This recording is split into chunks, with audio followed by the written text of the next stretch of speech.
गुरुदेव मेरी नैया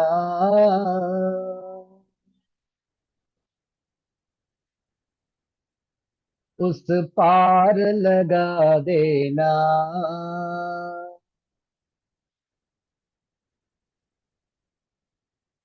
अब तक जो निभाया है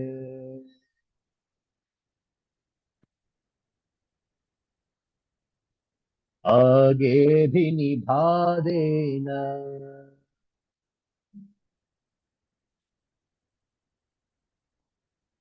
आगे भी निभा देना।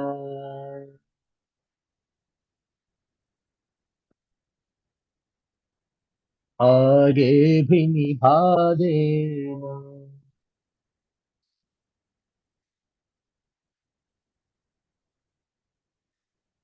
सिद्धांत अवधूत चिंतन श्री गुरुदेव दत्त।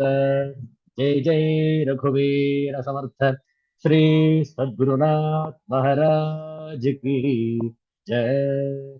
हर हर नमः पार्वती पतये हर हर महादेव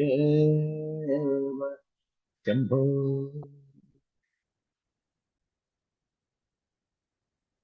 ಶ್ರೀಮದ್ ಭಗವದ್ಗೀತೆಯ 16ನೇ ಅಧ್ಯಾಯದ ಪ್ರಾರಂಭದ 3 ಶ್ಲೋಕಗಳ ಪಾರಾಯಣ ಹೇಳಿಕೊಟ್ಟು ನಂತರ ಪುನರಾವರ್ತನೆ.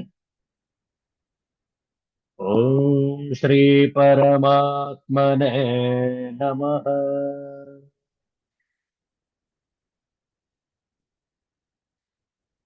ಅಥ ಷೋಡಶೋऽಧ್ಯಾಯಃ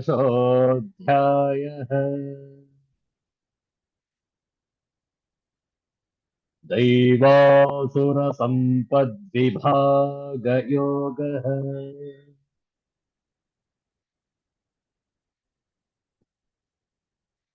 श्रीभगवानुवाच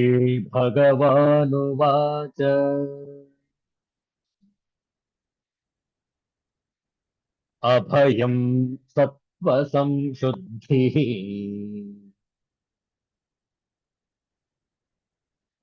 ज्ञानयोगव्यवस्थितिः दानं दमश्च यज्ञश्च स्वाध्यायस्तप आर्जवम् अहिंसा सत्यमक्रोधः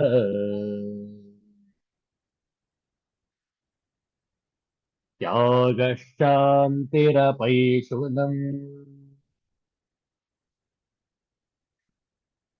दया भूतफलोलुप्त्वम्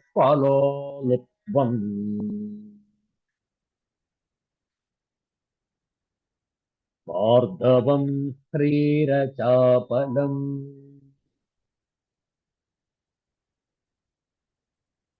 तेजः क्षमा धृतिः शौचम्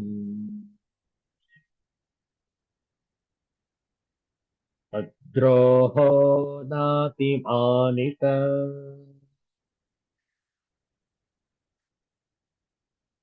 भवन्ति सम्पदम् दैवी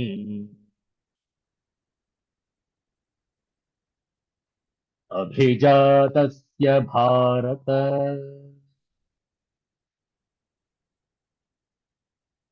ॐ शान्तिः शान्तिः शान्तिः। हरिः ॐ श्रीगुरुभ्यो नमः। हरिः ॐ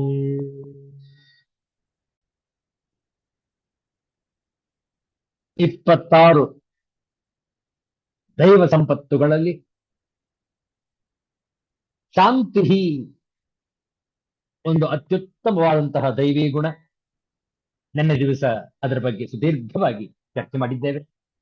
ಮುಂದಿನ ದೈವ ಸಂಪತ್ತನ್ನು ನೋಡೋಣ. ಅಪೈಶುನಂ, ಯಾರನ್ನೂ ಸಹ ದೂಷಿಸದಿರುವುದು ಅಪೈಶುನಂ. ಆಚಾರ್ಯ ಶಂಕರರು ಅತ್ಯಂತ ಸಂಕ್ಷಿಪ್ತವಾದಂತಹ ಅರ್ಥವನ್ನು ಕೊಟ್ಟಿದ್ದಾರೆ ನೋಡಿ. ಅಪೈಶುನಂ ಅರ್ಥ ಏನು ನೋಡಿ ಹೇಳ್ತಾರೆ. ಅಪೈಶುನಂ ಅಪಿಶುನತಾ ಪರಸ್ಮೈ ಪರರ್ಧನ ಪ್ರಕಟೀಕರಣಂ ಪೈಶುನಂ ತತ್ ಅಭಾವ ಅಪೈಶುನಂ. ಬಹಳ ಚಂದದಲ್ಲಿದೆ ಈ ಒಂದು ಅರ್ಥ. ಅಪೈಶುನಂ ಅಂದ್ರೆ ಪಿಶುನನಾಗದೆ ಇರುವುದು, ಒಬ್ಬನಿಗೆ ಇನ್ನೊಬ್ಬನ ಮರ್ಮವನ್ನು ತಿಳಿಯಪಡಿಸುವುದು. ಪೈಶುನವು ಅಂದ್ರೆ ಚಾಡಿಕೋರತನವು, ಅದಿಲ್ಲದಿರುವುದು ಅಪೈಶುನವು. ಚೆನ್ನಾಗಿದೆ ನೋಡಿ. ಪಿಶುನನಾಗದೆ ಇರುವುದು, ಒಬ್ಬನಿಗೆ ಇನ್ನೊಬ್ಬನ ಮರ್ಮವನ್ನು ತಿಳಿಯಪಡಿಸುವುದು ಪೈಶುನವು, ಚಾಡಿಕೋರತನವು, ಅದಿಲ್ಲದಿರುವುದು ಅಪೈಶುನವು. ಎಷ್ಟು ಚೆನ್ನಾಗಿದೆ ನೋಡಿ. ಯಾರನ್ನು ಸಹ ದೂಷಿಸದಿರುವುದು, ಯಾರ ಬಗ್ಗೆಯೂ ಇನ್ನೊಬ್ಬರಿಗೆ ಹೇಳದಿರುವುದು ಅಪೈಶುನಂ.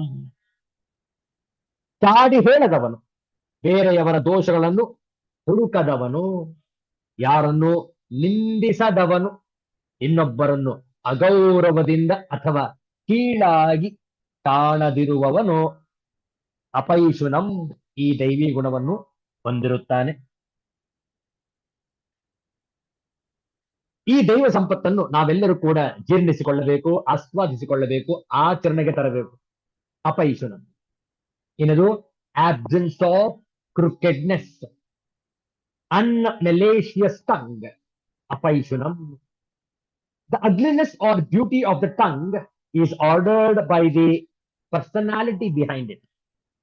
A shattered entity will seek gratification, self-gratification, in malicious scandal mongering, and the soft, fleshy tongue can often become more devastating than the most destructive missile. ನಾಲಿಗೆ ಎಷ್ಟು ಹರಿತವಾದದ್ದು ನೋಡಿ. ಆದ್ರಿಂದ ಇನ್ನೊಬ್ಬರ ಬಗ್ಗೆ ದೂಷಣೆ ಮಾಡುವಂಥದ್ದನ್ನು ನಾವು ನಿಲ್ಲಿಸಬೇಕು, ಚಾಡಿಕೋರತನವನ್ನು ಬಿಡಬೇಕು. We have to give up gossip. A seeker who is trying to reach a fuller and more exhaustive self-expression should develop such an inward harmony that his speech should echo the fragrance of his soul. A speech with softness of tone, clarity of expression, honesty of conviction, power of bringing a clear picture in the listener's mind with no veiled meaning, overflowing with sincerity, devotion, and love, becomes the very quality of the autobiography of the speaker's personality. To develop, therefore, a habit of such speech would be unconsciously training many aspects in ourselves which are all necessary for the perfect disciplining of the inner equipment. ನಮ್ಮಲ್ಲೇ ಇರಬಹುದಾದಂತಹ ಈ ಸದ್ಗುಣಗಳನ್ನು ನಾವು ಜಾಗರಿಸಿಕೊಳ್ಳಬೇಕು. ಆಗ ಮಾತ್ರ ನಮ್ಮ ಒಂದು ವ್ಯಕ್ತಿತ್ವ ಅತ್ಯಂತ ಸುಂದರವಾಗಿ ನಿರ್ಮಾಣವಾಗುವುದು. ಮುಂದಿನ ದೈವಿ ಗುಣ ಭೂತೇಷು ದಯಾ.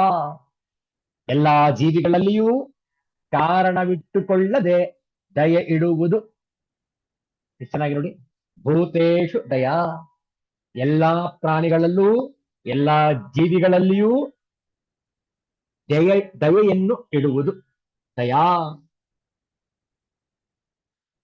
ದಯಾ ಕೃಪಾಭೂತೇಷು ದುಃಖಿತೇಷು. ದಯಾ ಕೃಪಾ ಭೂತೇಷು ದುಃಖಿತೇಷು. ದಯೆ ದುಃಖ ಪಡುತ್ತಿರುವ ಪ್ರಾಣಿಗಳಲ್ಲಿ ಕನಿಕರವನ್ನು ವ್ಯಕ್ತಪಡಿಸುವುದೇ ದಯಾ. ಚೆನ್ನಾಗಿ ನೋಡಿ. ಅನೇಕರು ನಮ್ಮ ಸುತ್ತಮುತ್ತ ದುಃಖದಿಂದ, ದೈನತೆಯಿಂದ, ದೀನತೆಯಿಂದ ಇರುವವರನ್ನು ನಾವು ನೋಡ್ತಾ ಇರ್ತೇವೆ. ಶತ್ರು ಮಿತ್ರ ಎಂದು ಎಣಿಸದೆ ಎಲ್ಲ ಪ್ರಾಣಿಗಳ ದುಃಖವನ್ನು ದೂರಗೊಳಿಸಲು ಸ್ವಾರ್ಥವಿಲ್ಲದ ದಯೆ, ಕರುಣೆ, ವಾತ್ಸಲ್ಯಗಳಿಂದ ನಾವು ಪ್ರಯತ್ನಿಸಬೇಕು.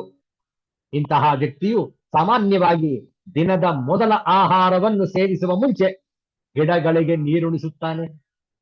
ನಾಯಿ, ಬೆಕ್ಕು, ಪಶು, ಪಕ್ಷಿಗಳಾದಿ ಪ್ರಾಣಿಗಳಿಗೆ ಆಹಾರವನ್ನು ಕೊಡುತ್ತಾನೆ. ಆ ನಂತರ ತಾನು ಭುಂಜಿಸುವನು. ದಯೆಯ ಒಂದು ಸುಂದರವಾದಂತಹ ಚಿತ್ರಣ. ವಿಚಾರ ಮಾಡಿ, ಯಾರಲ್ಲಿ ದಯೆ ಇದೆಯೋ ಅವರಲ್ಲಿ ಈ ದೈವಿ ಗುಣ ಅತ್ಯಂತ ಸಂಪದ್ಭರಿತವಾಗಿ ಇರುವುದು. ದಯೆ ಇರಬೇಕು ಸಕಲ ಪ್ರಾಣಿಗಳಲ್ಲಿ, ದಯವೇ ಧರ್ಮದ ಮೂಲವಯ್ಯ ಎಂದರು ಬಸವಣ್ಣನವರು ಅಲ್ವೇ. ದಯೆ ಅಂದ್ರೇನು? Compassion, tenderness towards beings. In the society in general, it is not reasonable for a seeker to expect that all will keep up to the ideal that he himself entertains. There will be imperfections around. But to recognize in and through those imperfections the infinite beauty of life expressed is the secret of enduring tenderness in all saints and sages. Love alone can discover an infinite amount of tenderness in us. Unless we train ourselves to see the beauty of life pulsating through pulsating through even wretched hearts and ugly characters, we will fail to bring forth tenderness to sweeten life within and without. ಭೂತೇಶು ದಯಾ, ಅತ್ಯಂತ ಸುಂದರವಾದಂತಹ ದೈವಿ ಸಂಪತ್ತು. ಮುಂದಿನದು ಅಲೋಲುಪ್ತ್ವಂ. ಇದಕ್ಕೆ ಸುದೀರ್ಘವಾದಂತಹ ವಿವರಣೆ ಬೇಕಾಗಿರುವುದು, ಅದನ್ನು ಮುಂದಿನ ವಾರ ಮುಂದುವರಿಸೋಣ. ಏನದು ಅಲೋಲುಪ್ತ್ವಂ? ವಿಷಯಗಳೊಡನೆ ಇಂದ್ರಿಯಗಳ ಸಂಯೋಗ ಉಂಟಾದರೂ ಸಹ ಆಸಕ್ತಿ ಇಲ್ಲದಿರುವುದು. ಇದು ಅತ್ಯಂತ ಸೂಕ್ಷ್ಮವಾದಂತಹ ತತ್ವ ವಿಚಾರ ಹಾಗೂ ಆಚರಣೆ. ಇದರ ಬಗ್ಗೆ ಸುದೀರ್ಘವಾಗಿ ಚರ್ಚೆ ಮಾಡೋಣ ಮುಂದೆ. ಒಂದು ಕಗ್ಗದ ವಿಚಾರವನ್ನು ನಿನ್ನೆ ದಿವಸ ಮಾಡ್ತಾ ಇದ್ವು, ಅದರ ಸಂಪೂರ್ಣ ವಿವರಣೆಯನ್ನು ಇಂದು ನೋಡೋಣ. ನೋಡಿ, ಮುಕ್ತಕ 697 ಎಷ್ಟು ಚಂದ ಇದೆ ನೋಡಿ. ನಾವೆಲ್ಲರೂ ಕೂಡ ಮತ್ತೆ ಮತ್ತೆ ನಮ್ಮ ಪ್ರಯತ್ನವನ್ನು ಮಾಡುತ್ತಿರಬೇಕು ಈ ದೈವಿ ಗುಣಗಳನ್ನು ಸಂಪಾದಿಸಿಕೊಳ್ಳುವುದಕ್ಕಾಗಿ ಎನ್ನುವುದನ್ನು ಹೇಳುವಂತಹ ವಿಶೇಷವಾದಂತಹ ಮುಕ್ತಕ. ಉತ್ತಮತೆ ಇಂತೆಂದು ಮತಿಗೆ ತೋರ್ದೊಡದೇನು, ವೃತ್ತಿಯೊಳ್ ಅದೋರಿ ಸ್ವಭಾವಾಂಶವಾಗಲ್, ಮತ್ತನು ವರ್ತಿಸುತ್ತ ಭಂಗವಾದಂದು ಯತ್ನಿಸಿನ್ನು ಮರಳಿ ಮಂಕುತಿಮ್ಮ, ಯತ್ನಿಸಿನ್ನು ಮರಳಿ Mankutimma, Mankutimma. It is not enough if the mind can know what is righteous thing to do. One has to put it to practice in daily life again and again so that it becomes his nature. If it is broken for some reason, then start again. Mankutimma. So beautiful description of how to try again and again until we win. ಉತ್ತಮತೆ ಇಂತೆಂದು ಮತಿಗೆ ತೋರ್ದೊಡದೇನು, ವೃತ್ತಿಯೊಳ್ ಅದೂರಿ ಸ್ವಭಾವಾಂಶವಾಗಲ್, ಮತ್ತನು ವರ್ತಿಸುತ್ತ ಭಂಗವಾದಂದು ಯತ್ನಿಸಿನ್ನು ಮರಳಿ ಮಂಕುತಿಮ್ಮ, ಮಂಕುತಿಮ್ಮ, ಮಂಕುತಿಮ್ಮ. ಉತ್ತಮತೆ ಇಂತೆಂದು, ಉತ್ತಮತೆ ಇಂತು ಎಂದು, ತೋರ್ದೊಡದೇನು, ತೋರ್ದೊಡೆ ಅದು ಏನು, ಅದೂರಿ ಅದು ಊರಿ, ಸ್ವಭಾವಾಂಶವಾಗಲ್, ಸ್ವಭಾವ ಅಂಶ ಆಗಲ್, ಮತ್ತನು ವರ್ತಿಸುತ್ತ, ಮತ್ತೆ ಮತ್ತೆ ಅನುವರ್ತಿಸುತ್ತ, ಭಂಗವಾದಂದು ಭಂಗವು ಆದಂದು, ಯತ್ನಿಸಿನ್ನು ಯತ್ನಿಸು ಇನ್ನು, ಮತಿಗೆ ಬುದ್ಧಿಗೆ ತೋರ್ದೊಡೆ ತೋರಿದರೆ, ಊರಿ ಆಳಕ್ಕಿಳಿದು ಅನುವರ್ತಿಸುತ್ತ ಮಾಡುತ್ತಾ, ಭಂಗವು ತೊಡಕು. ಪರತತ್ವವನ್ನು ಕಂಡುಕೊಳ್ಳಲು ನಾವು ನಿರಹಂತೆಯನ್ನು ಬೆಳೆಸಿಕೊಳ್ಳಬೇಕು ಎಂದು ಹಿಂದಿನ ಮುಕ್ತಕದಲ್ಲಿ ಅರಿತೇವೆ. ಆದರೆ ನಿರಹಂತೆ ಒಳ್ಳೆಯದೋ ಎಂದು ಕೇವಲ ಬುದ್ಧಿಗೆ ಅವಗಾಹನೆಯಾದರೇನು ಫಲ? ಅದನ್ನು ನಾವು ಕಾರ್ಯರೂಪಕ್ಕೆ ತಂದು ಅದು ನಮ್ಮ ಸ್ವಭಾವವಾಗಲು ನಮ್ಮ ಪ್ರಯತ್ನಗಳಿಗೆ ತೊಡಕು ಅಡಚಣೆಗಳು ಬಂದರೆ ಅದನ್ನು ನಮ್ಮ ಸ್ವಭಾವವಾಗಿಸಿಕೊಳ್ಳಲು ಮತ್ತೆ ಮತ್ತೆ ಪ್ರಯತ್ನವನ್ನು ಮಾಡು ಎಂದು ಆದೇಶವನ್ನು ನೀಡಿದ್ದಾರೆ ನಮಗೆ ಮಾನ್ಯ ಗುಂಡಪ್ಪನವರು ಈ ಮುಕ್ತಕದಲ್ಲಿ. ನಮಗೆ ಬದುಕಿನುದ್ದಕ್ಕೂ ಯಾವುದು ಸರಿ ಯಾವುದು ತಪ್ಪು ಎಂಬುದರ ಪ್ರಜ್ಞೆ ಇರುತ್ತದೆ. ಒಂದು ವಿಷಯ ಸರಿ ಎಂದು ಕಂಡುಬರುತ್ತದೆ, ಅದನ್ನು ನಾವೂ ಸಹ ಒಪ್ಪಿಕೊಳ್ಳುತ್ತೇವೆ. ಅದನ್ನು ನಮ್ಮ ಬದುಕಿನಲ್ಲೂ ಅಳವಡಿಸಿಕೊಂಡರೆ ಉತ್ತಮವಾಗಿರುತ್ತದೆ ಎಂದು ಅನಿಸುತ್ತದೆ. ಆದರೆ ಇಂದ್ರಿಯ ಪ್ರೇರಿತವಾದ ನಮ್ಮ ಮನಸ್ಸು ಜಗತ್ತಿನ ಸೆಳೆತಗಳಿಗೆ ಒಳಗಾಗಿ ವ್ಯಾಮೋಹದ ಬಲೆಗೆ ಸಿಕ್ಕು ಅವುಗಳನ್ನು ಅಳವಡಿಸಿಕೊಳ್ಳುವ ಪ್ರಯತ್ನವನ್ನು ಮಾಡುವುದಿಲ್ಲ. ಕೆಲವು ಬಾರಿ ಪ್ರಯತ್ನವನ್ನು ಮಾಡುತ್ತೇವೆ, ಆ ದಾರಿಯಲ್ಲಿ ಎದುರಾಗುವ ಕಷ್ಟಗಳೆಂಬ ತಡೆಗಳಿಂದ ಎದೆಗುಂದಿ ಅರ್ಧಕ್ಕೆ ಬಿಟ್ಟು ಬಿಡುತ್ತೇವೆ, ಸೋಲುತ್ತೇವೆ. ಇದನ್ನು ಮನಗಂಡು ಮಾನ್ಯ ಗುಂಡಪ್ಪನವರು ಅಂಗವಾದಂದು ಯತ್ನಿಸಿನ್ನು ಮರಳಿ ಎಂದು ನಮಗೆ ಸೂಚಿಸಿ ಆದೇಶಿಸಿದ್ದಾರೆ. ನಾವು ಮನಗಂಡ ಸತ್ಯ ಮತ್ತು ಸತ್ವವನ್ನು ನಮ್ಮದಾಗಿಸಿಕೊಳ್ಳಬೇಕಾದರೆ ಒಂದು ಮಾರ್ಗ ಉಂಟು. ನಮ್ಮ ನಂಬಿಕೆ ದೃಢವಾಗಿರಬೇಕು, ನಮ್ಮ ಪ್ರಯತ್ನ ನಿರಂತರವಾಗಿರಬೇಕು. ಆ ಸತ್ವವನ್ನು ನಮ್ಮ ಬದುಕಿಗೆ ಅಳವಡಿಸಿಕೊಳ್ಳಬೇಕು. ಆ ಸತ್ವದ ನಿರಂತರ ಸಾಂಗತ್ಯದಿಂದ ಅದು ನಮ್ಮ ಸ್ವಭಾವವಾಗಬೇಕು. ಹಾಗಾದಾಗ ನಮ್ಮ ವೃತ್ತಿ ಮತ್ತು ಪ್ರವೃತ್ತಿಯಲ್ಲೂ ನಮ್ಮ ನಂಬಿಕೆಗಳು ಪ್ರತಿಬಿಂಬಿಸುತ್ತದೆ. ಆಗ ಆ ತತ್ವಗಳು ಮತ್ತು ಸತ್ವಗಳು ನಮ್ಮ ಧರ್ಮವಾಗಿ ಬಿಡುತ್ತವೆ. ಈ ಹಾದಿಯಲ್ಲಿ ನಮಗೆ ಬಹಳಷ್ಟು ವಿಘ್ನಗಳು ಬರುತ್ತವೆ. ಸಂಸಾರದಲ್ಲಿ ಇರಬೇಕಾದರೆ ಮತ್ತು ನಮ್ಮ ಅಸ್ತಿತ್ವವನ್ನು ಉಳಿಸಿಕೊಳ್ಳಬೇಕಾದರೆ ಕಿಂಚಿತ್ ಅಹಂತೆಯ ಅವಶ್ಯಕತೆಯುಂಟು. ಆದರೆ ಅದು ನಮ್ಮ ಸ್ವಭಾವವೆಲ್ಲ ವ್ಯಾಪಿಸಿಕೊಂಡು ನಮ್ಮನ್ನು ಅಧೋಗತಿಗೆ ತಳ್ಳುವಂಥದ್ದಾಗಿರಬಾರದು. ಎಲ್ಲಿಯ ತನಕ ನಾವು ಆ ನಿರಹಂತೆಯ ಸ್ಥಿತಿಗೆ ತಲುಪುವುದಿಲ್ಲವೋ, ಎಲ್ಲಿಯ ತನಕ ನಾವು ಮನಗಂಡ ಸತ್ಯ ನಮ್ಮ ಸ್ವಭಾವವಾಗುವುದಿಲ್ಲವೋ ಮತ್ತು ಆ ಸ್ವಭಾವ ನಮ್ಮಲ್ಲಿ ಸ್ಥಿರವಾಗುವುದಿಲ್ಲವೋ, ಅಲ್ಲಿಯ ತನಕ ನಿರಂತರ ಪ್ರಯತ್ನ ಮಾಡುತ್ತಲೇ ಇರಬೇಕು. ಪ್ರಯತ್ನವನ್ನೇ ಮಾಡದಿದ್ದರೆ ಅಥವಾ ಮಾಡುವ ಪ್ರಯತ್ನವನ್ನು ಭಂಗ ಉಂಟಾಯಿತೆಂದು ಅರ್ಧಕ್ಕೆ ಕೈಬಿಟ್ಟರೆ ನಾವು ನಮ್ಮ ಅಹಂಕಾರವನ್ನು ಕಳೆದುಕೊಳ್ಳಲು ಸಾಧ್ಯವಿಲ್ಲ. ಪರತತ್ವದ ದರ್ಶನವೂ ಸಾಧ್ಯವಿಲ್ಲ. ಈ ಜಗತ್ತಿನಲ್ಲಿ ನಾವು ಏನನ್ನೇ ಅಪೇಕ್ಷೆ ಪಟ್ಟರೂ ನಮಗೆ ಅದು ಸಿಗುತ್ತದೆ. ಆ ಅಪೇಕ್ಷೆ ಮತ್ತು ಅದನ್ನು ಸಾಧಿಸುವ ಪ್ರಯತ್ನ ದೃಢ ಮತ್ತು ನಿರಂತರವಾಗಿರಬೇಕು. ಆದರೆ ಏನನ್ನು ಅಪೇಕ್ಷೆ ಪಡಬೇಕು ಎನ್ನುವುದಕ್ಕೆ ನಮಗೆ ಸ್ವಾತಂತ್ರ್ಯ ಉಂಟು. ಸತ್ನ್ನು ಅಪೇಕ್ಷಿಸಿದರೆ ಸದ್ಗತಿ, ಅಸತ್ತನ್ನು ಅಪೇಕ್ಷಿಸಿದರೆ ಅಧೋಗತಿ. ಆಯ್ಕೆ ನಮ್ಮದೇ ಅಲ್ಲವೇ? ನೋಡಿ, ನಮಗೆ ಸಂಪೂರ್ಣ ಸ್ವಾತಂತ್ರ್ಯವಿದೆ. ನಾವು ಸತ್ತನ್ನು ಅಪೇಕ್ಷಿಸಿ ಸದ್ಗತಿಯನ್ನು ಪಡೆಯಬೇಕು ಅಥವಾ ಅಸತ್ತನ್ನು ಅವಲಂಬಿಸಿ ಅಧೋಗತಿಗೆ ಇಳಿಯಬೇಕು.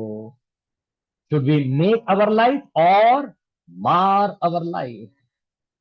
Choice is ours. ಆಯ್ಕೆ ನಮ್ಮದು.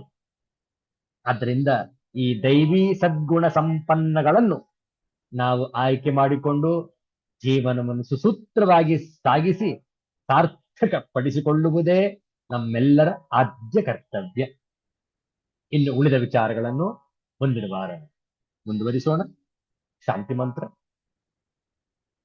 ಓಂ ಸ್ವಸ್ತಿ ಪ್ರಜಾಭ್ಯಃ ಪರಿಪಾಲಯಂತಾಂ ನ್ಯಾಯ್ಯೇನ ಮಾರ್ಗೇಣ ಮಹೀಂ ಮಹೀಷಾಃ ಗೋಬ್ರಾಹ್ಮಣೇಭ್ಯಃ ಶುಭಮಸ್ತು ನಿತ್ಯಂ ಲೋಕಾಃ ಸಮಸ್ತಾಃ ಸುಖಿನೋ ಭವಂತು ಕಾಲೇ ವರ್ಷತು ಪರ್ಜನ್ಯಃ ಪೃಥಿವೀ ಸಸ್ಯಶಾಲಿನಿ ದೇಶೋऽಯಂ ಶೋಭರಹಿತಃ ಬ್ರಾಹ್ಮಣಾಃ ಸಂತು ನಿರ್ಭಯಾಃ ಸರ್ವೇಷಾಂ ಸ್ವಸ್ತಿ ಭವತು ಸರ್ವೇಷಾಂ ಶಾಂತಿರ್ಭವತು ಸರ್ವೇಷಾಂ ಪೂರ್ಣಂ ಭವತು ಸರ್ವೇಷಾಂ ಮಂಗಳಂ ಭವತು ಸರ್ವೇ ಭವಂತು ಸುಖಿನಃ ಸರ್ವೇ ಸಂತು ನಿರಾಮಯಾಃ ಸರ್ವೇ ಭದ್ರಾಣಿ ಪಶ್ಯಂತು ಮಾ ಕಶ್ಚಿತ್ ದುಃಖಭಾಗ್ ಭವೇತ್. असतो मा सद्गमय तमसो मा ज्योतिर्गमय मृत्योर्मा अमृतंगमय. ॐ शान्ति शान्ति शान्तिः. हरिः ॐ श्रीगुरुभ्यो नमः. ಹರಿ ಓಂ. ಮತ್ತೆ ಭೇಟಿಯಾಗೋಣ. ಎಲ್ಲರಿಗೂ ಒಳಿತಾಗಲಿ. ಎಲ್ಲರಿಗೂ ಶುಭವಾಗಲಿ. ಜೈ ಶ್ರೀ ಗುರುದೇವ್.